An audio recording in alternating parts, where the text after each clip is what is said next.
que son los mismos porque, a ver, déjenme revisar, porque creo que el ejemplo 2 está basado en el ejemplo uno. A ver, ahorita revisamos.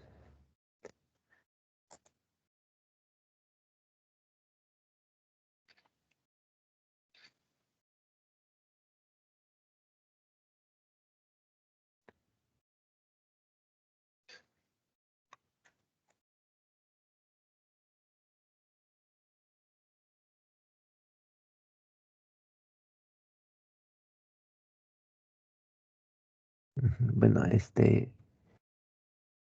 ahí solamente en el ejemplo 2 vamos a concluir y vamos a suponer que, bueno, vamos a suponer, aunque en realidad sí ya vimos que el efecto de bloque sí es significativo, pero vamos a concluir sobre eso y también vamos a hacer las pruebas de comparaciones. En este caso, nada más entre el factor operador, entre los niveles del factor operador. Entonces sí son los mismos datos. Vamos a ver cómo se hace este ejemplo. Bueno, antes de pasar al video, ¿tienen alguna pregunta o duda de lo anterior o de los ejercicios de la serie?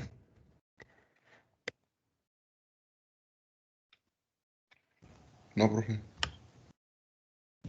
Profe, Ujú, adelante. una pregunta, bueno, para lo de la comparación de medias, ¿es necesario poner todas, la de Tukey, y bueno, la que nos aparece, o yo solo con la que nos había explicado la nueva? Ay, no me acuerdo cómo se llama. No, solamente una de esas cuatro. Ahorita vamos a seguramente a ver esas pruebas. La de Fisher, Bonferrón, de estas cuatro, tendremos que seleccionar una o tal vez dos, otra, o a lo mejor las tres igual, o incluso las cuatro, pero también al final del video vamos a ver cuándo aplicar cada una de estas pruebas de comparación. Bueno, que la de Fisher y la de Tukey ya sabemos para cuándo aplicarlas. Y las que son nuevas son las de Sidak y las de Bonferroni. Y al final del video vamos a ver a qué se refiere o cuándo usarlas. Entonces, si era sobre eso la pregunta, ¿no? Sí, profe. Bueno, entonces vamos a ver el video. Si ya no tienen más dudas, vamos a ver el video. Pero creo que no les compartí el audio. A ver, lo voy a poner. Ahí está. Ahorita ya se debería de escuchar. A ver, me dicen si se escucha el audio del video. El ejemplo 2, ¿Sí se escuchó eso del ejemplo 2? Sí, profe. Bueno, entonces vamos a verlo. aunque ya de cierta forma lo contestamos en el ejemplo 1 del video anterior, vamos a recalcarlo aquí. Concluya para el ejemplo 1 si existe el efecto de bloque y su interpretación. Realice las comparaciones entre operadores para una mayor certeza en sus resultados. Bueno, del análisis de varianza que obtuvimos anteriormente, vemos claramente cómo de acuerdo al valor P que obtuvimos para el factor de bloqueo, que en este caso es el operador, el valor P es mayor al nivel de significancia. Eso significa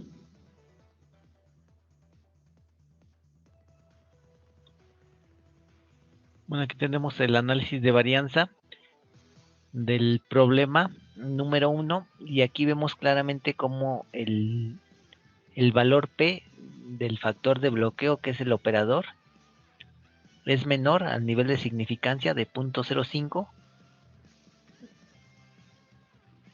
con lo cual estaríamos concluyendo, como lo obtuvimos acá, que la hipótesis nula es rechazada, lo que significa que al menos uno de los operadores es distinto en cuanto a su rendimiento respecto al resto de operadores. No creo que ahí al principio se había mostrado otra tabla, no, esta no correspondía. Esa no es la del ejemplo, es esta que aparece ya después. Ujú. Sí le salió lo mismo, ¿no? Sí tienen ahí los datos guardados o los resultados guardados.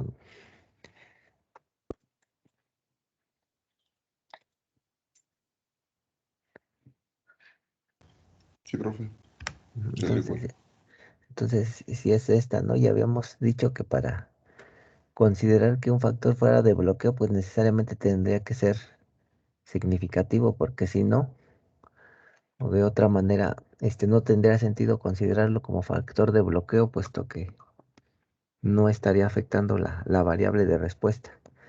Bueno, en este caso sí es significativo, si afecta la variable de respuesta, entonces es válido considerar al operador como factor de bloqueo.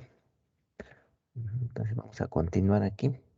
Del problema número 1, y aquí vemos claramente cómo el valor P del factor de bloqueo, que es el operador, es menor al nivel de significancia de 0.05,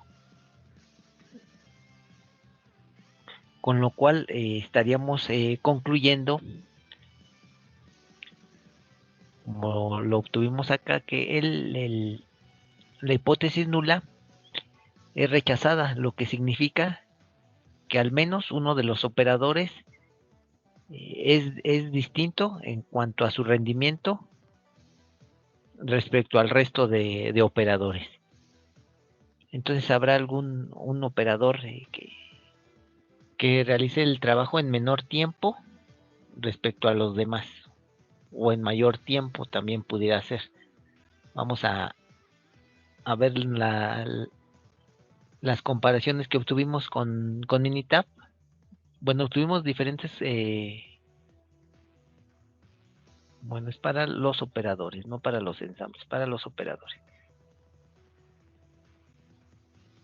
Entonces aquí tenemos las 4 diferentes pruebas que se realizaron para los operadores. Bueno, 3, me falta una. La de Fisher, Bonferroni, Tukey y la de SIDAC.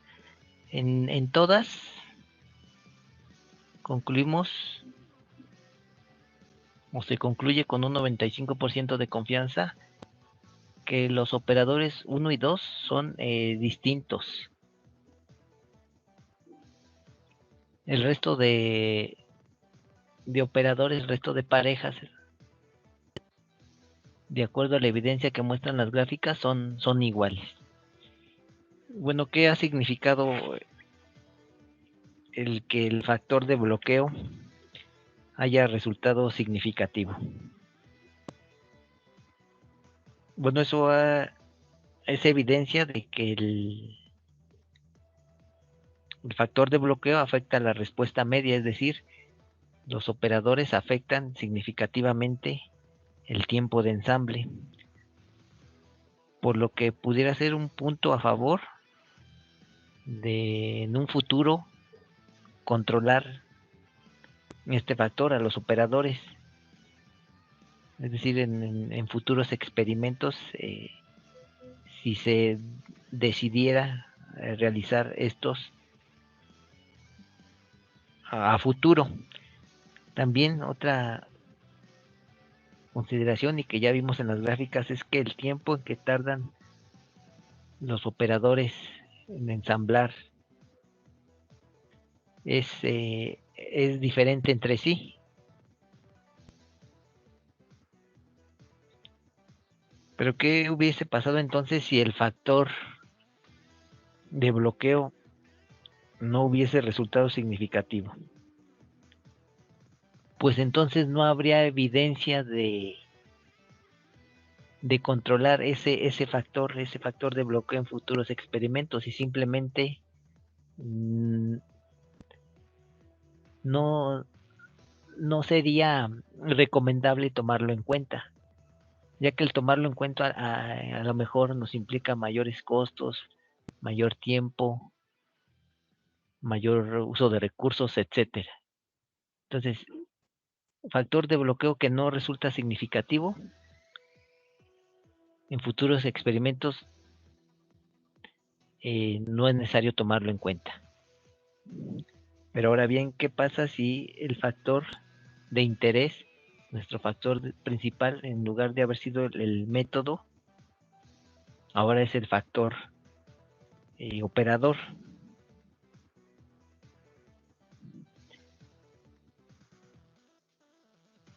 Bueno, hay varias opciones allí. Una es correr el experimento solamente considerando al factor operador, a un solo factor, como se realizó en la unidad pasada.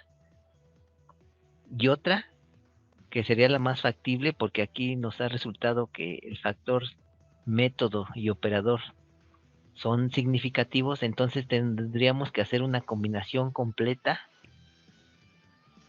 de todas las posibles combinaciones, valga la redundancia, entre estos factores. Eso nos implicaría hacer un arreglo más grande, donde tendríamos que tomar más muestras, y básicamente el proceso sería lo mismo, solamente que tendríamos una tabla más grande. En este caso tendríamos un experimento aleatorizado completamente, en donde aleatorizamos en su totalidad tanto a los bloques como a los tratamientos. Y en realidad ya no estaremos hablando de un experimento con un factor de bloques y un factor de tratamiento, sino que estaríamos hablando ahora de un experimento de 2 factores, cada uno con 4 niveles. Bueno, ya estaremos viendo más adelante este tipo de experimentos, pero básicamente esas serían nuestros dos cursos de acción a seguir. Una, si el factor de el factor de bloqueo resulta significativo, entonces hay que tomarlo en cuenta en experimentos futuros. Si no resulta significativo, pues no hay que tomarlo en cuenta en futuros experimentos. Y bien, si el factor de bloqueo ha resultado significativo y queremos que sea nuestro factor principal, entonces allí sí tendremos que aleatorizarlo completamente con el otro factor, siempre y cuando ese otro factor, que en este caso fueron los métodos, también haya resultado significativo. Al final el chiste es que en el experimento solamente vamos a considerar factores que en principio consideramos que afectan la variable de respuesta. Y ya después, mediante una serie de experimentos, vamos a estar eliminando o agregando factores con el fin de llegar a un determinado objetivo. Entonces, aquí como conclusión siempre es importante en el experimento, considerar factores que en principio, nosotros consideremos que sí son significativos y si después del estudio resultase que no son significativos, pues despreciarlos para un posterior experimento. Entonces, ahí, como también se mencionó, no tendría caso el considerar un factor que no fuese significativo, porque pues eso implicaría mayores esfuerzos de todo tipo. Bueno, ¿sobre eso tienen alguna pregunta? Sí, profe. Adelante. Bueno, yo tuve duda en lo de que había dicho de poner más datos. Bueno, sí, pues, lo de poner más datos. Pero, ¿qué más, mencionaba? Aparte de poner más datos, ¿para qué? Mm, que he dicho que volviéramos como a hacer la prueba, pero poniendo más datos aleatorios.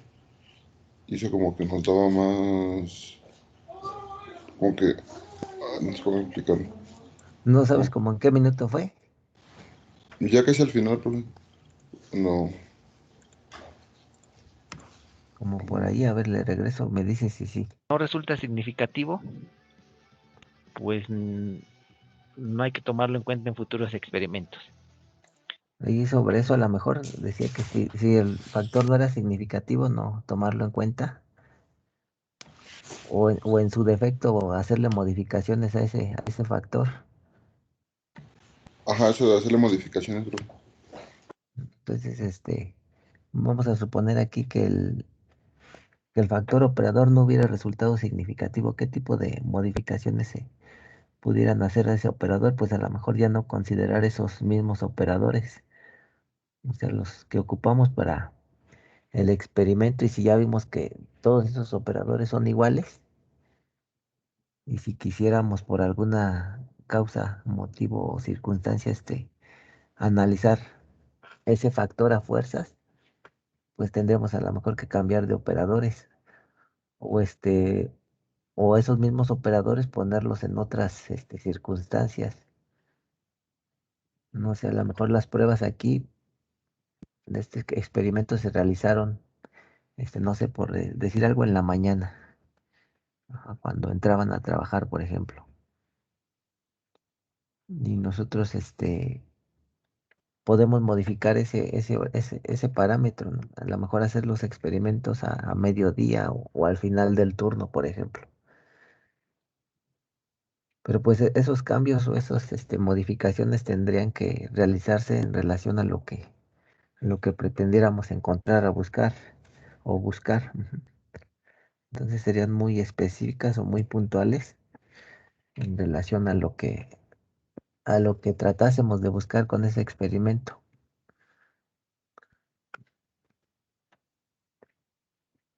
En realidad, un experimento o para realizar un experimento, pues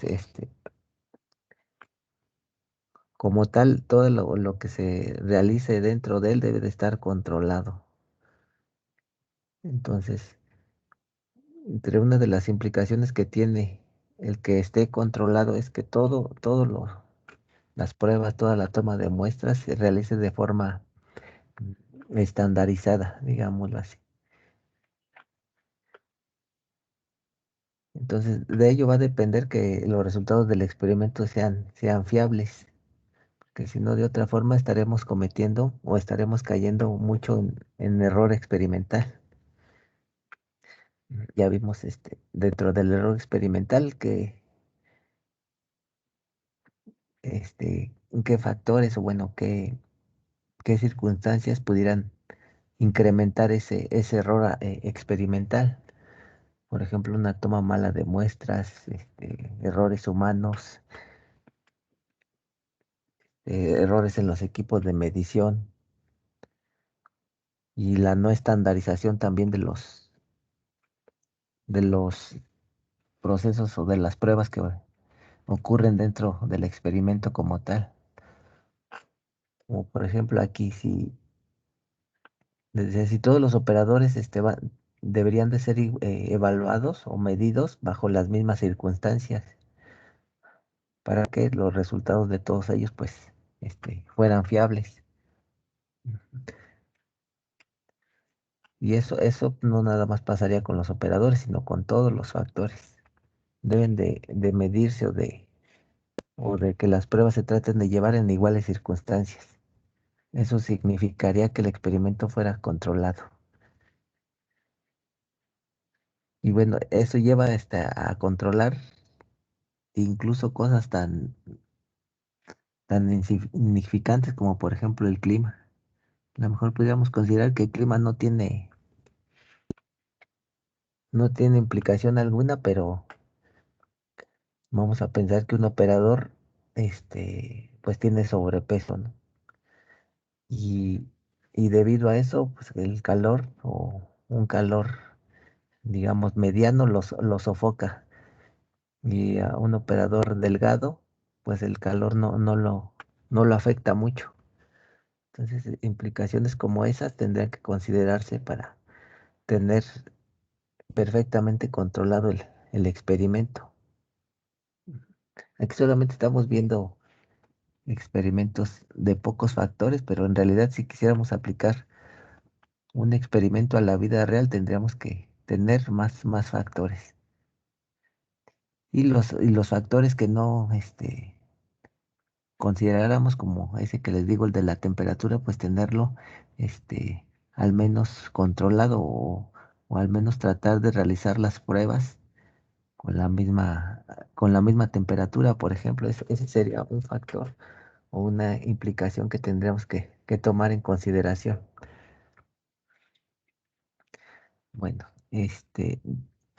ya más adelante también cuando veamos en la unidad 5 vamos a ahondar más en cómo tendríamos que realizar un experimento más o menos bien, pero en realidad sí serían bastantes las implicaciones que tendríamos que tomar en cuenta.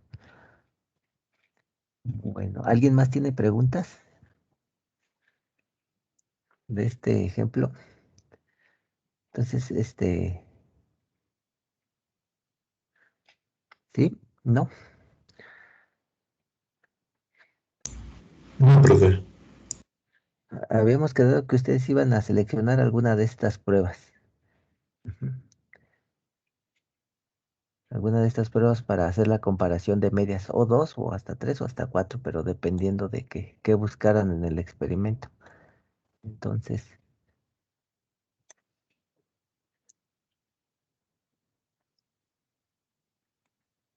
habíamos dicho la vez pasada que la prueba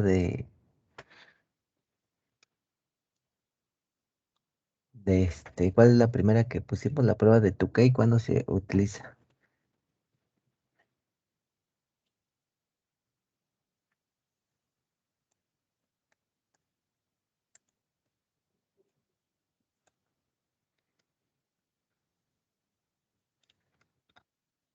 Y recordando que aquí estamos viendo diseños de bloques. Para diferenciarlo de lo que vimos en la unidad uno. Entonces, la prueba de Tukey.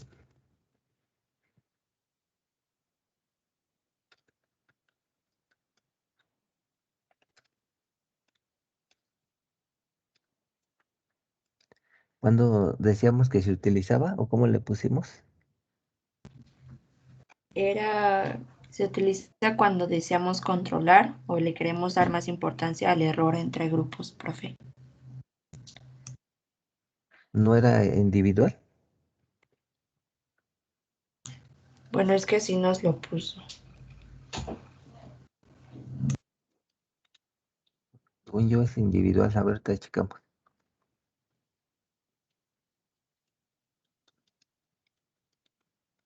La de Tukey.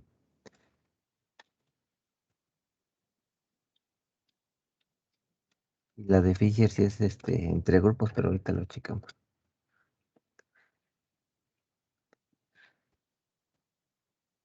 ¿Alguien, o sí lo puse así, como dice su compañera? Con sus apuntes de la vez pasada, bueno, de la unidad pasada.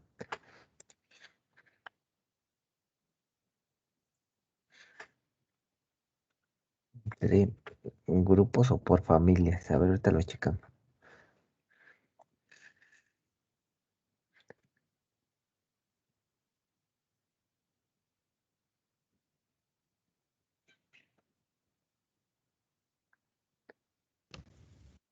Profe, yo tengo que el de tu case se utiliza cuando deseamos controlar o lo que queremos dar más importancia al error entre grupos.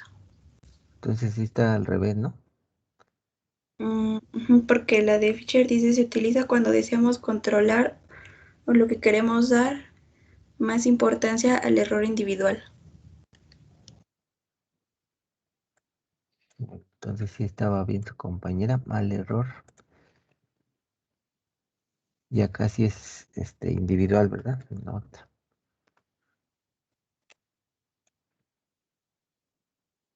Bueno, pues esto va a funcionar igual en estas en este tema, nada más que ahora se agrega la prueba de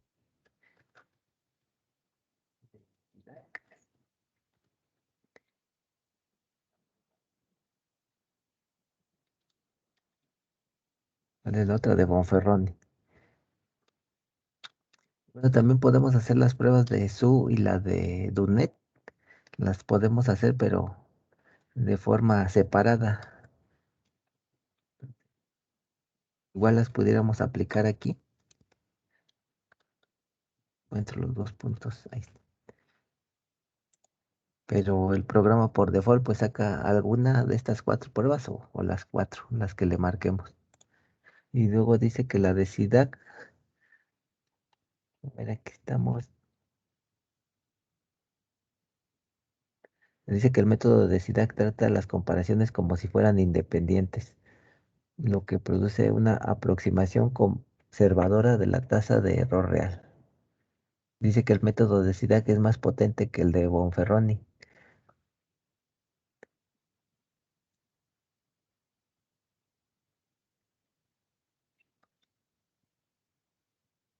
Entonces,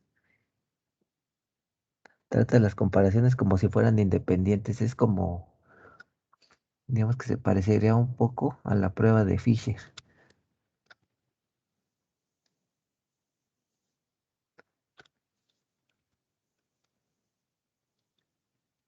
Recuerden que al hablar de las comparaciones, pues siempre lo hacemos, o al menos si lo indicamos así, las comparaciones las hacemos por pareja.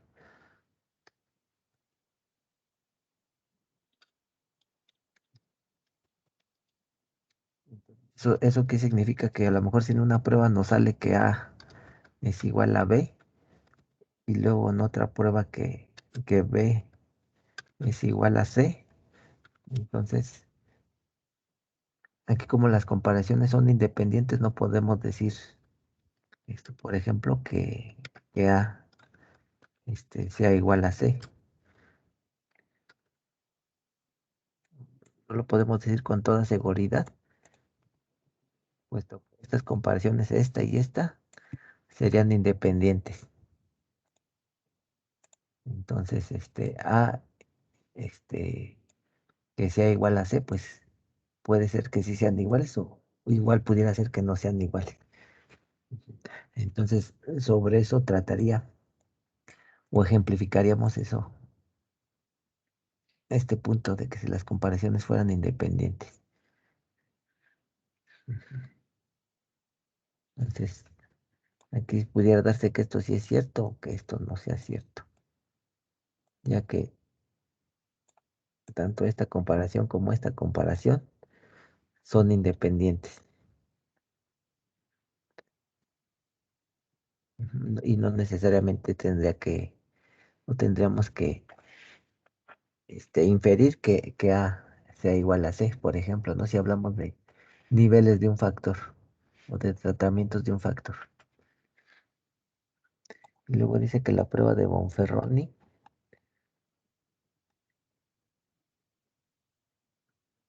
no establece ningún supuesto sobre la dependencia entre las comparaciones. Es el método más conservador. Y conservador significa que es probable que el nivel de confianza real sea mayor, que el nivel de confianza real sea mayor que el nivel de confianza de la muestra.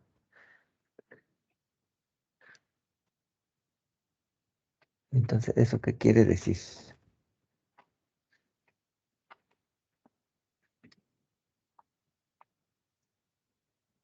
Igual trata las pruebas como si fueran independientes, como si las comparaciones fueran independientes, pero aquí le da más peso. Vamos a ponerle igual.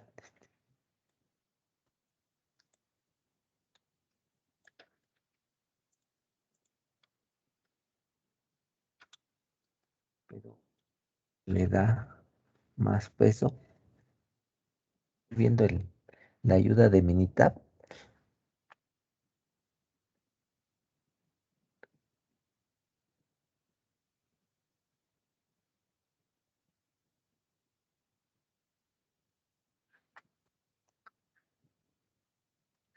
le da más peso.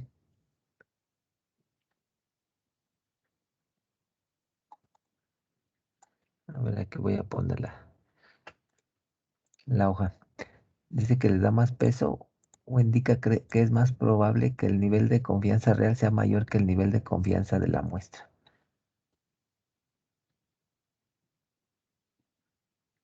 Pero eso, ¿cómo lo entenderíamos? A ver aquí abajo qué dice.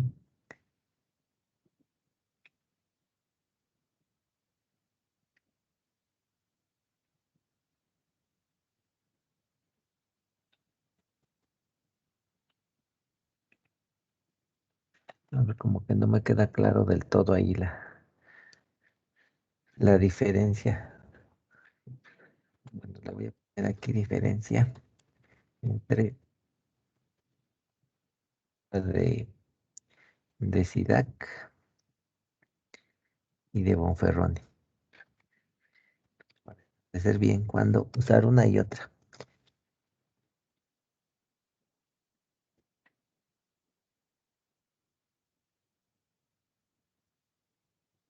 Pues,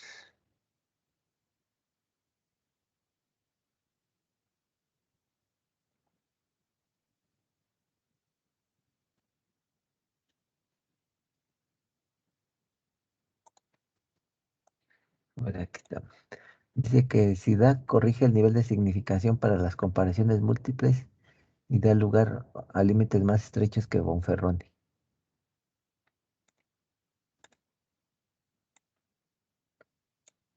Bueno, ya vemos que ambas consideran las pruebas como si fueran independientes, pero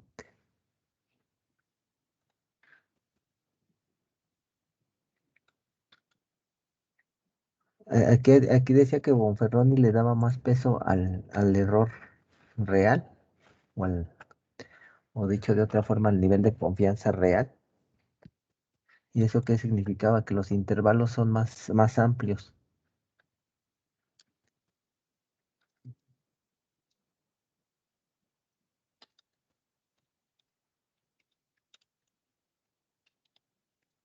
Confianza, son más amplios. Entonces, ¿qué significa que sean más amplios? Pues que le va a atinar con más probabilidad a lo que sucede en la realidad, ¿no? Por eso decía aquí que Bonferroni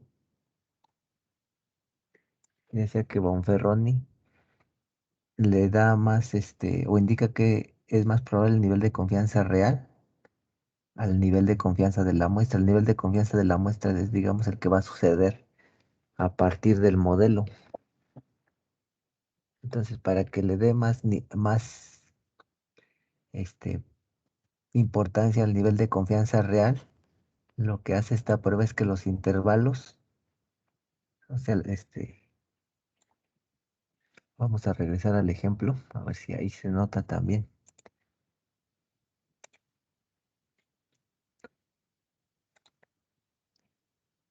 Vemos SIDAC y Bonferroni. Aquí, si se fijan, la gráfica de SIDAC y de Bonferroni se parecen bastante. Nada más que si ponemos atención, veremos que los intervalos de Bonferroni son un poco más amplios que los intervalos de SIDAC. Al final los resultados son los mismos, ¿no? Al final vemos que 2 y uno, los operadores 2 y uno son diferentes. Y el resto de operadores, al compararlos en parejas, resultan iguales, pero los intervalos para Bonferroni son un poco más amplios. Bueno, a lo mejor ahí no se nota del todo, pero si vemos la tabla o la ventana de sesión, ahí sí veremos qué valor tiene este límite y qué valor tiene este otro límite. Entonces, Bonferroni, al establecer intervalos de confianza más amplios, lo que quiere establecer o a lo que le quiere dar más importancia es al nivel de confianza real, es decir, le voy a poner aquí, son más amplios con la finalidad de que sean más probables. Aunque ambos intervalos, tanto el de Sidak como el de Bonferrón, están establecidos a un 95% de confianza,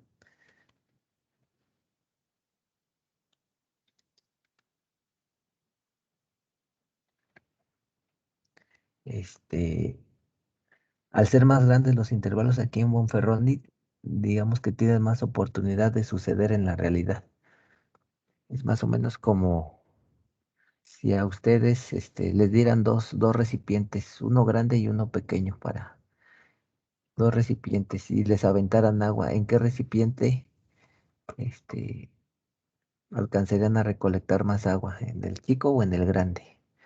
Pues en el grande, ¿no?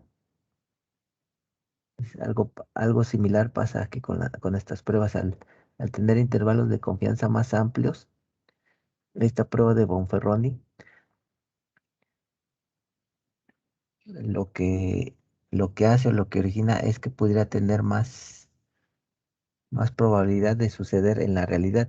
Sin embargo, la prueba de SIDAC, al establecer ahora de forma contraria intervalos más pequeños, pues lo hace más preciso. Por eso decía que la prueba de SIDAC es más potente. Entonces, los más pequeños, y de eso se desprende, pues que sean más precisos, ¿no?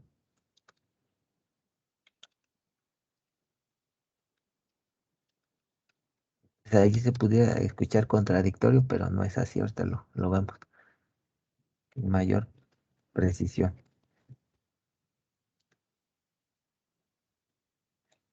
¿Y por qué mayor precisión?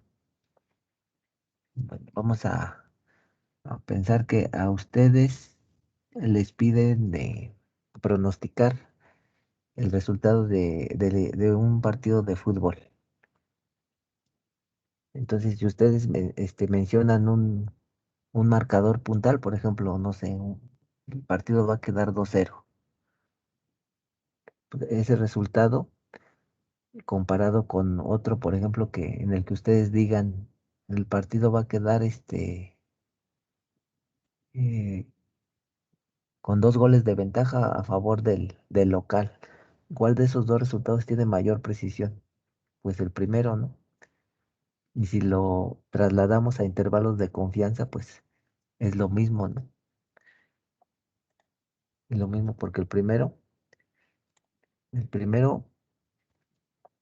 me está dando un valor puntual. El partido va a quedar 2-0 a favor del local, por ejemplo, ¿no? Pero otra estimación me está diciendo que el partido puede quedar con 2 goles de diferencia para el local, pero pues allí tendríamos una gran cantidad de resultados que pudieran darse, ¿no? Por ejemplo, el 3-1, el 4-2, etcétera, ¿no? ¿En cuál tendríamos más chances de, de acertar en la realidad? Pues en este, ¿no? Porque aquí tenemos una infinidad de posibles marcadores que en este, ¿no? Pero ¿cuál es más preciso? Pues este. Esta es la diferencia entre la precisión y los tamaños de los intervalos. Entonces, no sé si con este ejemplo se haya entendido adecuadamente. Ambas estimaciones, digamos que están igual hechas al 95% de confianza, pero la forma en la que expresan esa estimación es diferente. Ese ejemplo, ¿sí le entendieron un poco mejor o todavía no? Sí, profe, un poquito ya. Entonces, finalmente, si esta prueba, la 3 y la 4 están diciendo lo mismo, ¿cuál sería más adecuada de emplear? de acuerdo también a lo que ya vimos, pues la densidad, ¿no? Porque ya se dijo que es más potente, es más precisa, da un valor o una estimación más certera.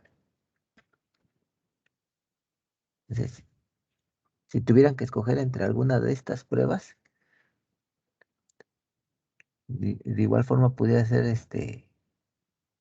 digamos, si tuvieran que elegir, tendrían que elegir entre estas dos alguna, y si tuvieran que elegir entre esta y esta, pues la que ganaría sería la de SIDAC. Ya vimos que es más potente porque es más precisa. Y la de Figir y la de Tukey, pues ya dependería si le quieren dar más importancia al error individual o al error entre grupos. Quieran hacer dos pruebas, a lo mejor la de Tukey y la de SIDAC, ¿no? O la de Figir o la de SIDAC. Nada más alguna de esas. La de Bonferroni también sería válida, pero pues ya vimos que es lo mismo que la prueba de SIDAC, nada más que la de SIDAC es más potente que la de Bonferroni. Entonces, igual, de elegir esa, pero como les digo, si ya la de SIDAC es más potente que la de Bonferroni y las dos se basan en lo mismo, pues no tendría caso hacer la de Bonferroni. Pero igual ustedes la pudieran hacer, ¿no? Bueno, no sé si tengan alguna pregunta o duda.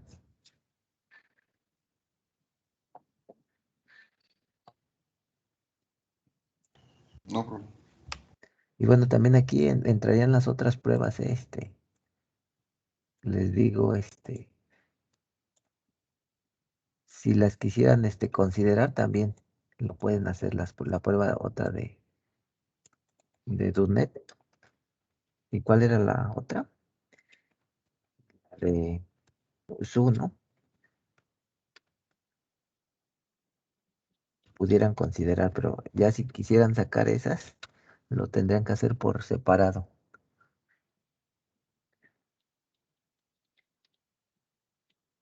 Ya si de acuerdo a la que buscaran, les- la prueba de DUNET o la prueba de SU, pues también se pudieran considerar. Y también aparte de esas hay otras pruebas, no son las únicas, hay más, hay más pruebas, pero en realidad muchas son muy similares, entonces, o algunas son muy similares, por lo que ya considerar todas, pues no sería práctico. Bueno, ¿qué horas son? Ya son las 8, ya, ¿verdad? Bueno, déjenme ver acá que el problema 3, ¿cuánto dura? Ya dura 31 minutos, ya va a estar muy largo, ¿no? Bueno,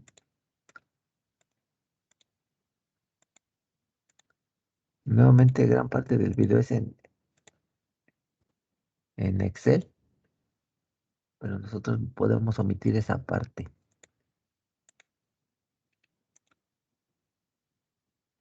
Entonces sí, vamos a ver este ejemplo, el 3 de una vez, pero nos vamos a saltar a la parte de donde ya se resuelve por Minitab. Entonces ahorita les paso los datos de ese ejemplo 3. Ujú. Ya les voy a pasar aquí los datos acomodados.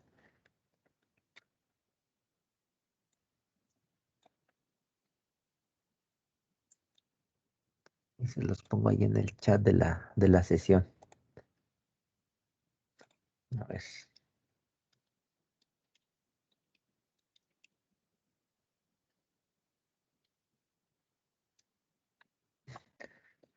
Entonces, ya se los puse. Ustedes me dicen si ya vemos el video o me espero un momento en lo que los transcriben. Bueno, los pasan al Minitab.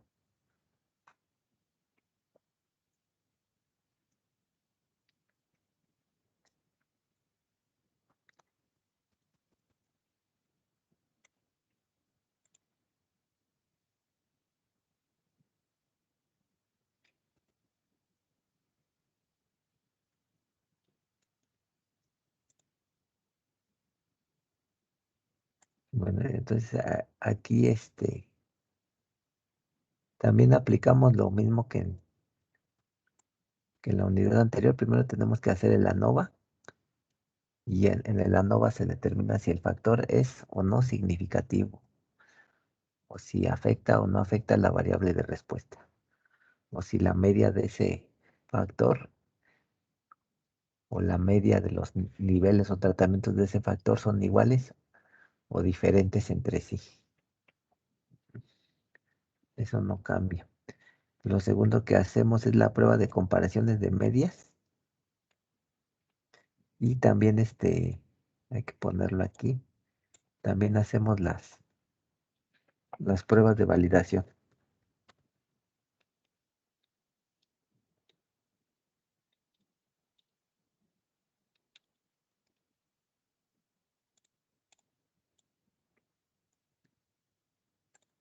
Que nosotros vimos tres, ¿no? Normalidad, ¿cuál es la otra?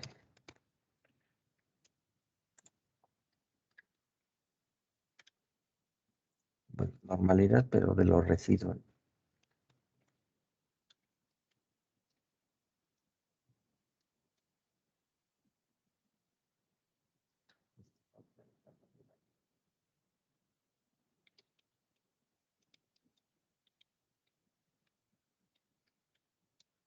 Última, la de independencia.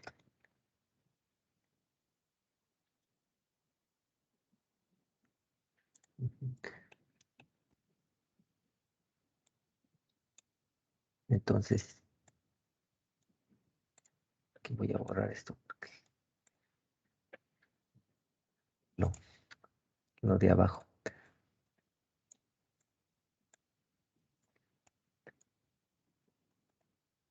Entonces partimos, lo primero que hacemos es el ANOVA. Esa sería como nuestra primera etapa. La segunda etapa, pues hacer las pruebas de comparaciones de medias.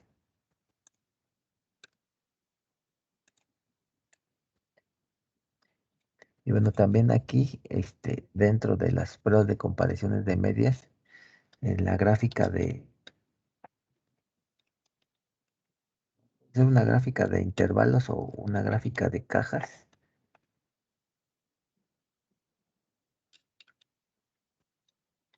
Se llama esa gráfica. Podemos ver, terminar, el peor o el mejor, nivel para cada factor. Bueno, también aquí en la gráfica de interacciones también lo vemos. De efectos.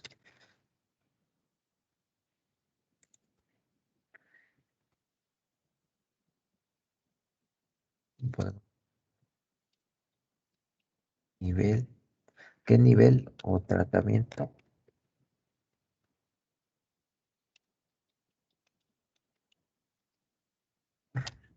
o peor?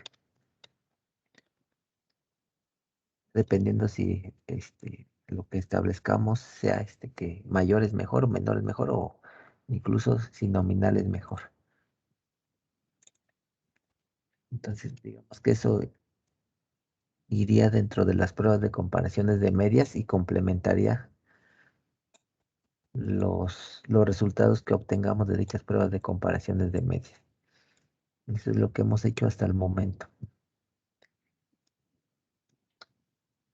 Nos falta ver también las gráficas de interacciones.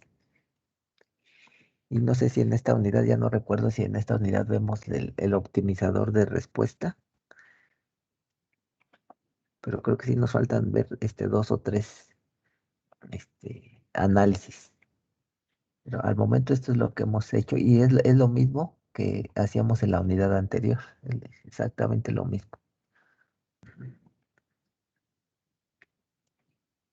Bueno, hasta aquí tienen alguna duda, pregunta, y bueno, y también todo esto, ya saben que está condicionado a un nivel de confianza. Todo lo que se diga aquí se va a decir con un cierto nivel de confianza. del 95, del 99, del 90, del que sea. ¿Hasta ahí tienen alguna pregunta?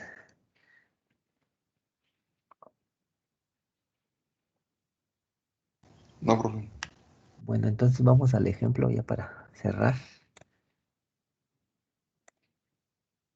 Es el 3 y quedamos que íbamos a ver nada más lo de Minitab, ¿no? Vamos a resolver ahora el problema número 3. Este problema trata de diseño cuadrado latino. Bueno, en principio el procedimiento para este tipo de problemas es similar al anterior, solamente que aquí agregamos un nuevo factor de bloqueo para tener en total tres factores, uno principal y dos de bloqueo. El factor principal será el factor de tratamientos y los dos factores de bloqueo consistirán en los renglones y columnas que se verán en el arreglo. Ahorita lo vamos a ver cómo se configura un arreglo cuadrado latino. Entonces aquí las tres fuentes de error se convierten en 4. Una debida al factor de tratamientos, otra debida al factor de bloqueo 1, representado por los renglones, otra debido al factor de bloqueo representado por las columnas, y la cuarta fuente de variación debida al error experimental o aleatorio. Bueno, vamos al ejemplo. Este trata de una compañía de mensajería que está interesada en determinar cuál marca de llantas tiene mayor duración en términos de desgaste. Planea un experimento en cuadro latino en el que se comparan las 4 marcas de llantas, sometiéndola a una prueba de 32,000 kilómetros de recorrido, utilizando 4 diferentes tipos de auto y las 4 posibles posiciones de las llantas en el auto. Así, el factor de interés es el tipo de llanta o marca, y se controlan 2 factores de bloques: tipo de carro y la posición de la llanta en el carro. Estos factores de bloque se controlan ya que por experiencia se sabe que el tipo de carro y la posición de la llanta tienen efecto en el desgaste de la misma. Bueno, entonces con esos datos, con esas condiciones, se toman muestras y se resumen en el cuadro que se observa ahí al final, en donde las medidas están dadas en milésimas de pulgada. Entonces, menores cantidades representarán un mayor desgaste, mayores cantidades representarán un menor desgaste, ya que esto implicaría un mayor grosor en la llanta. Bueno, ¿qué hacemos aquí? Entonces aquí, volviéndolo a mencionar, tenemos un experimento con 3 factores en total. 2 de ellos son factores de bloqueo y tenemos un factor principal. ¿Cuáles son los factores de bloqueo? ¿Cuáles se mencionan que son?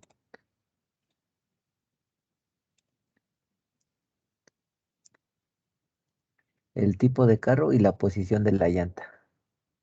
Y como factor principal, la, la marca de la llanta. En total, 3 factores. Hasta antes de esto habíamos hecho experimentos o análisis solamente considerando 2 factores.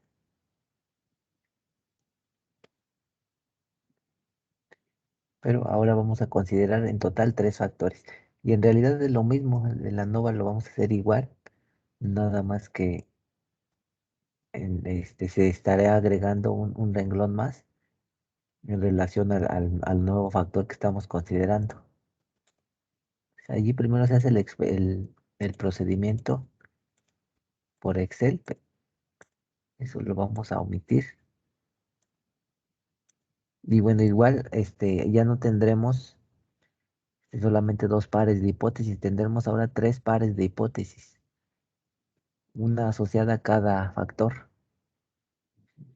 Entonces, tendremos que tener un par de hipótesis para el factor principal y dos pares de hipótesis para los dos factores de bloqueo.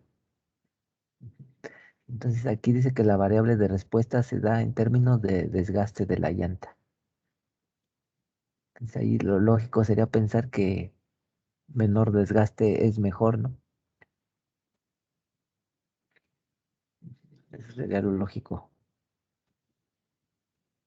Ahí ya se hizo la nova, pero vamos a ver acá en Minitab cómo lo obtendríamos. Y se concluye igual, nada más que ahí ya tendríamos tres valores P asociados a cada uno de los factores. Bueno, voy a dejarlo ahí donde se ordenan los datos para que sepamos también ordenar estos datos, cómo lo vamos a hacer.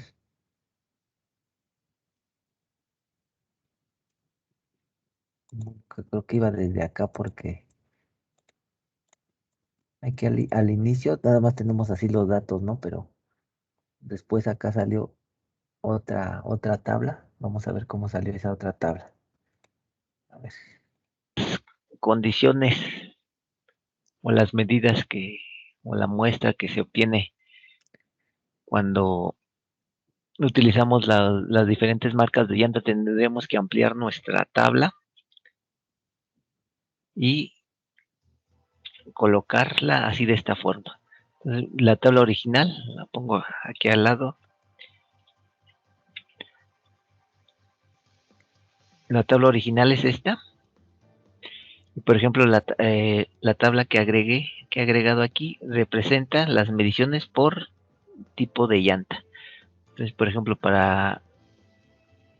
aquí para la columna que representa la llanta marca tipo A, tengo colocadas todos los valores que aquí en la tabla original me aparecen con 17, 14, 13 y 3. Y así sucesivamente con las demás marcas de llanta. Entonces, fíjense cómo aquí en esta nueva tabla estamos desglosando lo que sucede con el tipo de la llanta. Y aquí en la tabla original, digamos que se muestra al mismo tiempo la tabla primera y la tabla segunda. Nada más que aquí la estamos desglosando en dos tablas. Entonces, si notan cómo en la tabla original los datos están acomodados como, vamos a decirlo así, como dos en uno y acá ya están separados. O sea que la posición 1 y el carro 1 nos da las lecturas C y 12.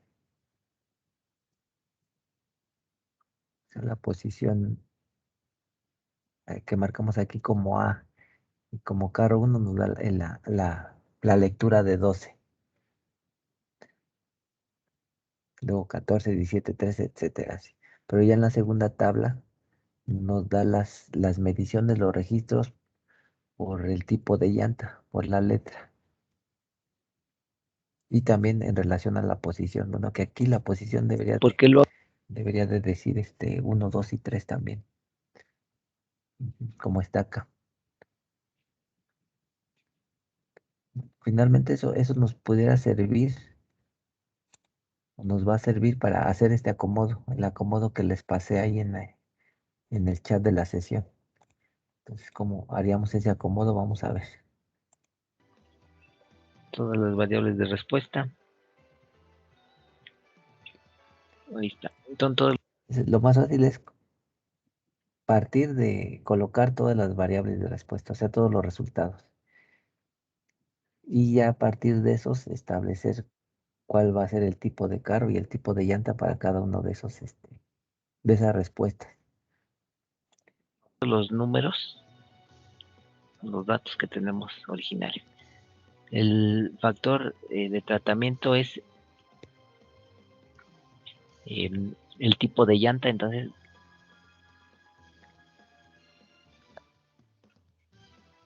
El número 12, que sería este, si vemos la tabla original, este número 12,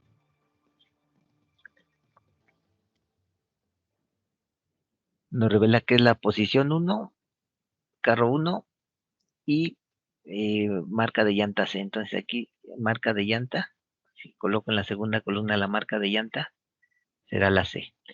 El segundo valor será la marca de llanta D. Después el valor de 13 será la marca de llanta A, y así sucesivamente. Después, de igual manera para la posición y el carro. Voy a poner aquí los valores. Bueno, ahí ya tengo el arreglo. Por ejemplo, este número 17, ¿de dónde sale este arreglo? Este 17 corresponde a este numerito de aquí. Este 17 nos dice que la llanta está en la posición, la llanta corresponde a la marca A, la posición es la 3, esta, y el carro es el tipo 1, hasta acá. Bueno, Bueno, entonces allí lo que estamos haciendo es asignarle a todas las variables de respuesta la llanta, la posición y el carro que corresponde.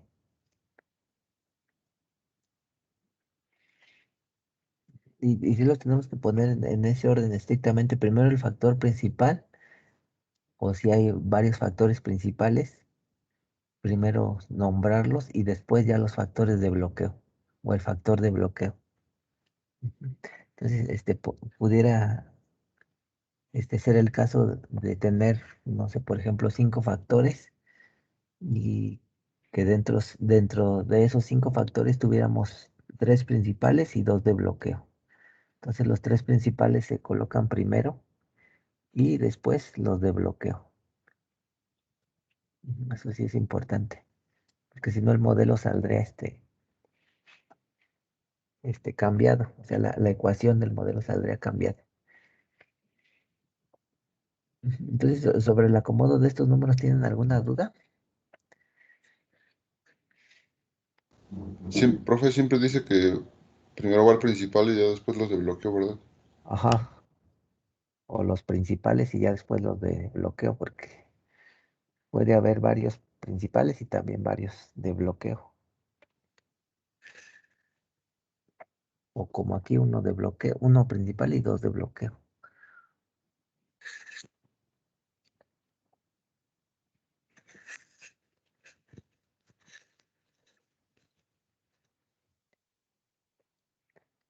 Lo que sí es indistinto es, por ejemplo, aquí el orden en el que acomoden los renglones, ese sí no es tan importante. A lo mejor en lugar de poner 12, 11, 3 y 8, aquí en las respuestas hubiesen puesto 12, 14, 17 y 13. Entonces, ese orden no importa, lo que sí importa es el acomodo, el asignarle a esas variables de respuesta los, las letras y los números para los factores. Y también lo que sí importa es primero colocar el factor principal o los factores principales y después los factores de bloqueo en las columnas. Ujú. Bueno, entonces sobre el acomodo, si ya no tienen dudas.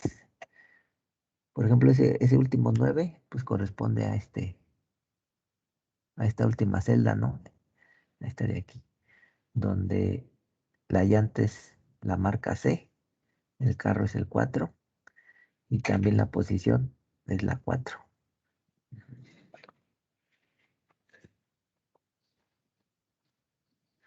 Bueno, entonces continuamos si ya no hay dudas o si hay dudas.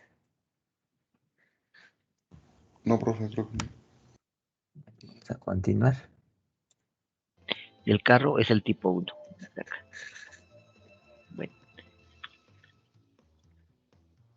para resolver esto por Minitab, ya lo podemos hacer porque ya está acomodado de la manera en que nos los pide Minitab. Por Excel no se puede realizar de manera automática aquí porque Excel solamente puede, o al menos mediante el análisis de datos, solamente se puede resolver para ANOVA de 2 factores. Ya para 3 factores como aquí no es posible mediante el análisis de datos. Entonces necesariamente por Minitab voy a copiar y Minitab, vamos a abrirlo. No, aquí ya tengo abierto el Minitab, voy a pegar los datos que ya tengo ordenados. Tenemos 4 columnas, 16 datos en total. Entonces vamos al menú estadísticas, ANOVA, modelo lineal general, ajustar modelo lineal general.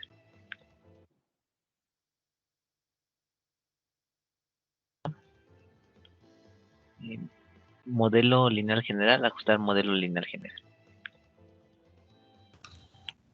Profe, por ahí en los datos que nos pasó no viene lo de la variable respuesta. No, sí es cierto, ¿verdad? A ver. Nada más copié de nuevo. A ver, ya, ahora sí ya.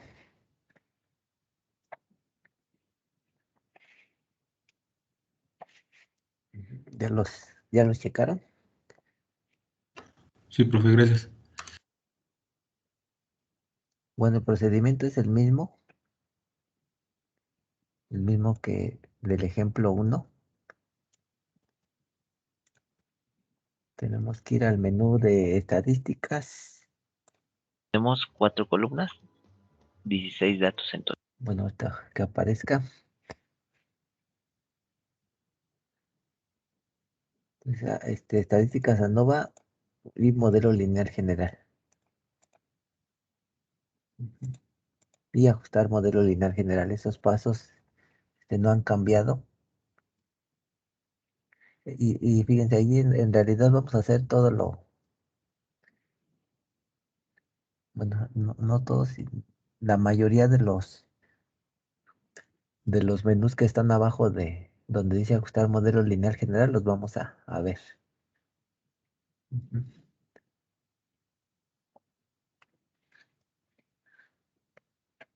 Y por ejemplo acá, ya les había dicho que si por ejemplo quisieran hacer, no sé, la prueba de DUNET o la prueba de SU también, la podrían hacer, nada más que la tendrían que hacer por separado. Bueno, aquí no se ve en el menú, pero en alguno de estos menús, seguramente en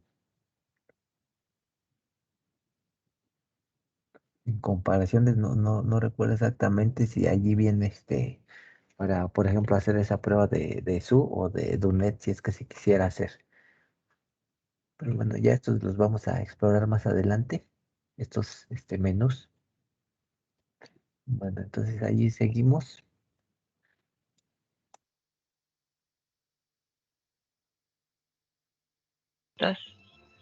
La variable de respuesta. Factores, vamos a colocar los 3. Llanta, perdón, llanta, posición y carro.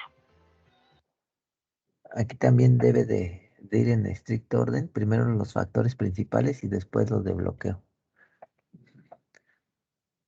Aquí también tiene que conservarse el orden.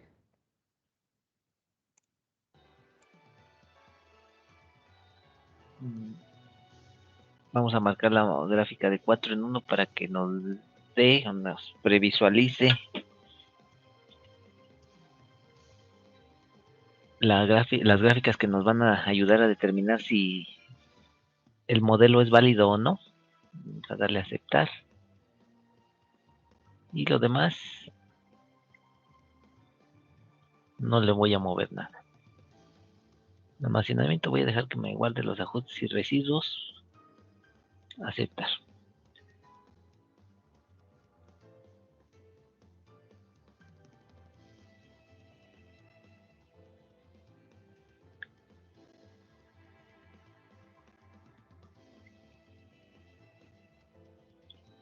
Bueno, aquí tenemos el ANOVA.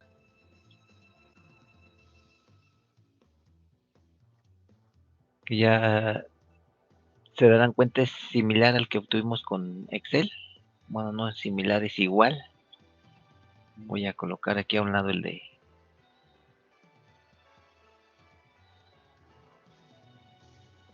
que obtuvimos con Excel para que se note que sí es igual. Y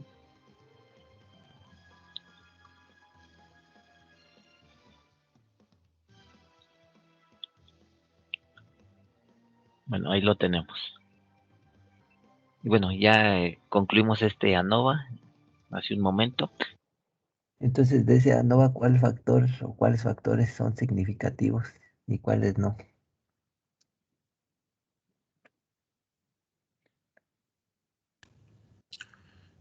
¿Y con qué este nivel de confianza se hizo, profe? Con un 0.05%. Ajá, Incluso serían los tres, ¿no? los tres que Bueno, solo sería creo que el factor de llanta y posición. esos que También destacar. son Son significativos, significantes. Ajá. no Son mayores a alfa, ¿no? no al revés. Ahí los que no son significantes son esos que dices y el que sí es significativo es el último. Carro. Ujú. Ah, ok, profe. A ver si están de acuerdo o no. Sí, profe. Bueno, entonces allí ya nos lleva a decir varias cosas, ¿no? Primero que el factor posición, como es un factor de bloqueo y ya habíamos dicho que para que un factor pudiera ser considerado de bloqueo debería de necesariamente ser significativo. Entonces aquí vemos que el factor de bloqueo no es significativo. El factor de posición no es significativo porque tiene un valor P de 0.43, el cual es mayor al nivel de significancia. Entonces ya, si quisiéramos hacer este experimento o repetirlo, el factor de posición ya no tendría que ser tomado en cuenta.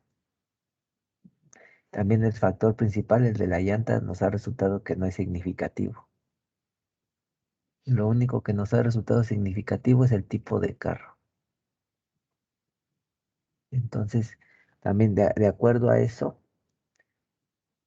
ya podemos inferir que en efecto el tipo de carro sí tiene una incidencia o sí tiene un efecto significativo en el desgaste de las llantas.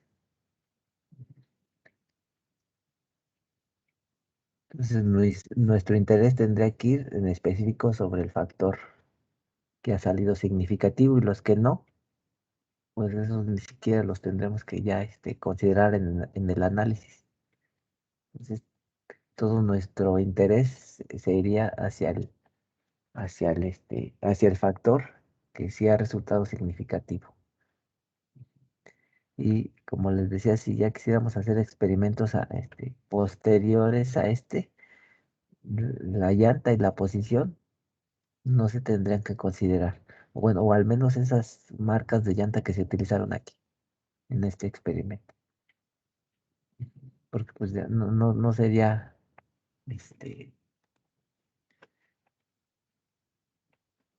pues significativo el utilizar esos mismos tipos de llanta o ese factor de posición de la llanta para experimentos posteriores, puesto que ya vimos que no afectan la variable de respuesta. Entonces aquí solamente el carro ha resultado un factor significativo. Bueno, eso con un 95% de nivel de confianza. Vamos a ver las gráficas que nos van a ayudar a determinar si el modelo es válido o no es válido. Y ahí de las gráficas, ¿cuáles creen que bueno, de las pruebas, cuáles creen que sí se cumplan y cuáles no? ¿O cuáles estarían en duda?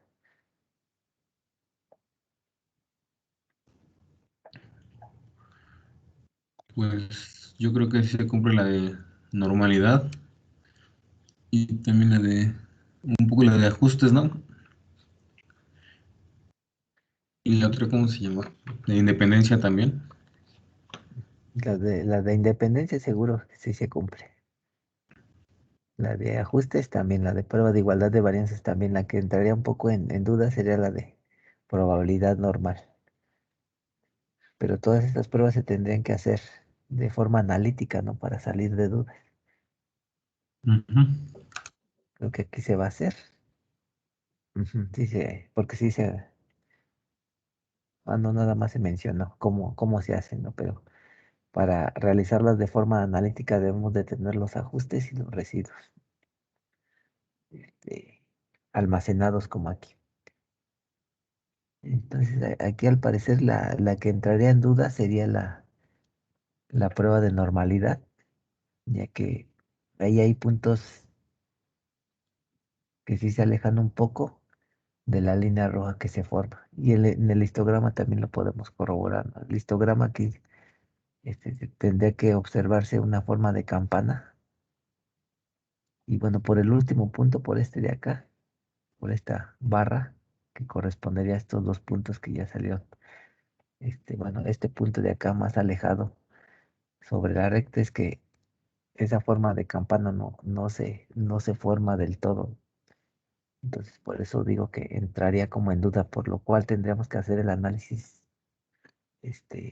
analítico, el análisis a más detalle para ver efectivamente esa prueba de normalidad, con qué nivel de confianza sí se está cumpliendo. Bueno, vamos a ponerle el audio para ver qué más dice. Y a ver si me acuerdo. Y ahí se está viendo qué menús tendríamos o a qué menús tendríamos que ir si es que queremos hacer la prueba de igualdad de varianzas, ¿no? Que ahí está aquí, prueba de igualdad de varianzas. Y ya saben que para la prueba de independencia, pues es hacer la regresión lineal de los residuos. Ahí también ya se está mostrando.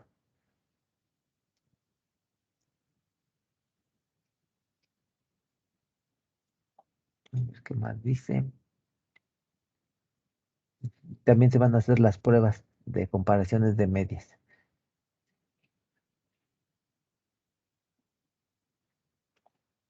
Le voy a poner el audio. Tras mediciones, de cierta forma, detectar si fue hecha de manera incorrecta o no. La prueba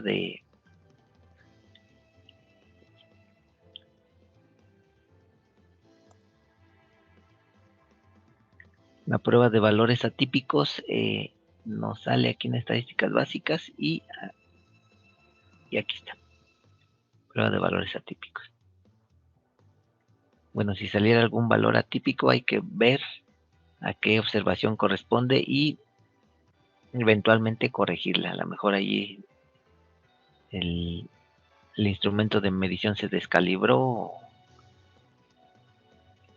o algo sucedió que implicó o que ocasionó que la muestra o el registro de esa muestra no fuera el correcto. Bueno, también hay que realizar adicionalmente las comparaciones para determinar qué llanta es la mejor, qué posición y qué tipo de carro es el mejor. Se marcan las tres. Bueno, aquí también ya como habíamos visto que ni la llanta ni la posición eran significativos, aquí incluso pudiéramos despreciar el marcar esas opciones e irnos solamente sobre el factor carro. Y aquí seleccionar alguna de esas pruebas, la de Tukey, la de Fisher, o la de SIDAC o la de Bonferroni.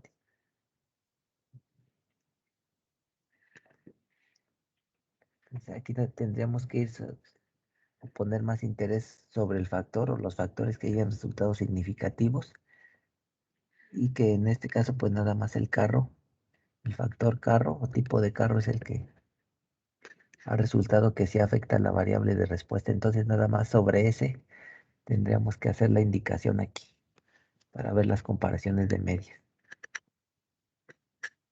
Bueno, también anteriormente a eso se mencionó La prueba de valores atípicos es también ya al igual que la unidad anterior, es una prueba opcional. Si ustedes la quieren hacer, la pueden incluir.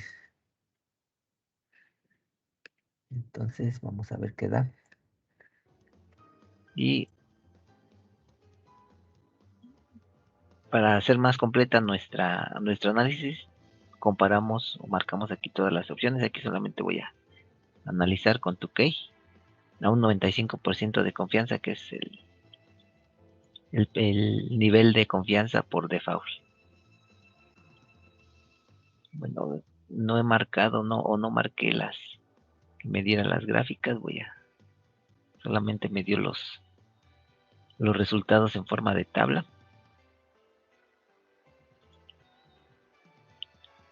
Vamos otra vez, gráficas.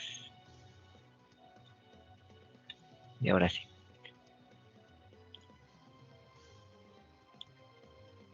Pues me va a dar 3 gráficas. Una donde va a comparar los diferentes tipos de carro, otra la posición y otra la llanta. Entonces, respecto a las llantas, como todas contienen 0, entonces todas las llantas son iguales. También respecto a la posición, todas las posiciones son iguales. Y respecto a los carros, aquí sí hay diferencias. El carro 4 y el 1 sí son distintos. Todas las demás parecen ser iguales. Y bueno, eso coincide en esta ocasión con que el factor significante haya sido un factor de bloqueo, en este caso el tipo de carro. Bueno, ¿esto qué nos quiere decir? Entonces que como nuestro factor principal no fue significativo, ni el factor de bloqueo fue significativo, en un estudio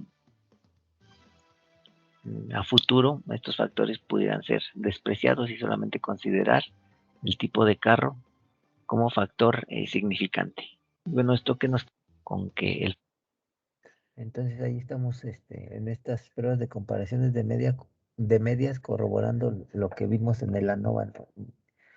Como la llanta y la posición son factores no significativos, pues todas las medias son iguales. Y acá sí con el factor que sí resultó significativo, vemos que los carros 4 y 1, al menos ese par, sí son diferentes. Entonces, entre ese carro 4 y ese carro 1, estará el mejor y el peor, ¿no? ¿Qué tendríamos que hacer para identificar de ese carro 4 y de ese carro 1 cuál es el mejor y peor que tendríamos que realizar? O ahí se ve en Gráfica de esta gráfica. intervalos, ¿no? Ujú. Una gráfica de intervalo, ¿no? Eso ya lo veríamos en la siguiente sesión. Ya es medio tarde, ¿no? Bueno, no sé si tengan alguna pregunta o duda.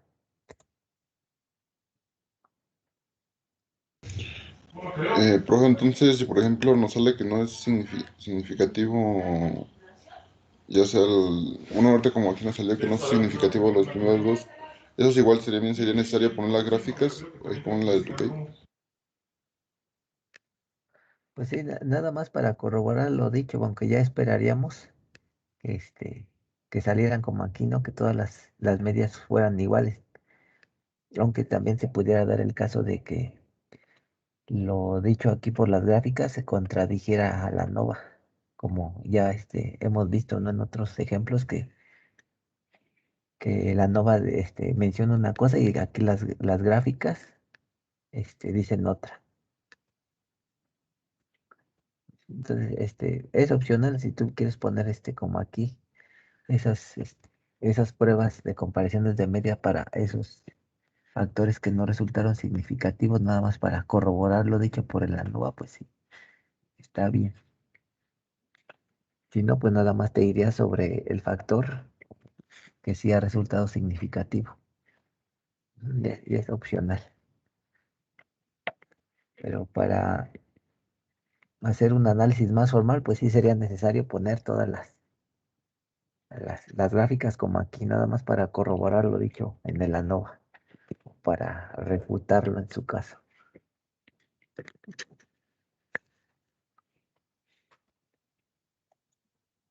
Bueno, ¿alguien más que tenga dudas?